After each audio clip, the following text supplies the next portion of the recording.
GSK has seen a number of revolutions through its 300-year history.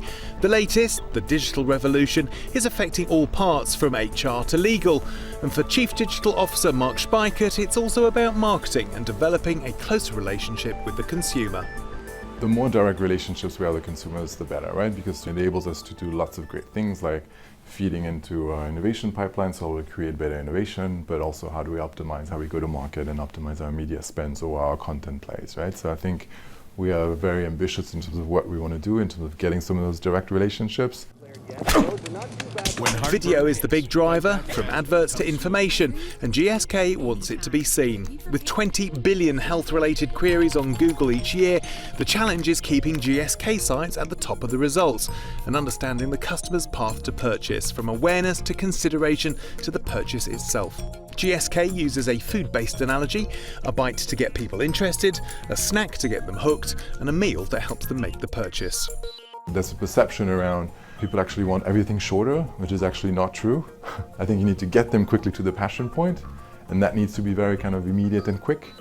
But once you get them to something that they're really interested in, they actually want depth. If you look at how do I treat my arthritis, we actually bring them to a arthritis site that isn't very heavily branded Voltaren, because we think that it's a great destination where they'll get lots of kind of depth in terms of answering their question, and it's just the first step of their path to purchase. We're looking more broadly around, I have an issue, how do I solve them, and then how do we take them along the consumer journey, and the next step obviously will be a more branded message. I'm a doctor. I meet a lot of people day in, day out who are unwell because of the lifestyle choices that they've made. With video such a key part of brand marketing, a huge amount of effort is going into testing the creative. Systematically, every single video asset that we're putting on YouTube is actually being assessed on brand recall, message recall, and purchase intent, and that's a pre-test. So before I put any kind of media dollars against those video assets, I actually have a scorecard that tells me actually is it delivering it, and if it does, let's go and put the media behind it, and if it doesn't, then let's not.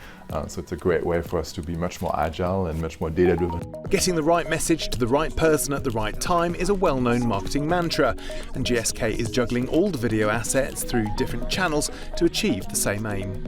Every single asset plays a different role, so TV might be a very important tactic for the first step of awareness, and then search might be critical for consideration, and then we might have an ad on Amazon or Alibaba that would be critical to kind of close the loop on the purchase stuff, and then we might have a social ad to drive advocacy at the very end of it, right? So I think it's really making sure that we're connecting the dots.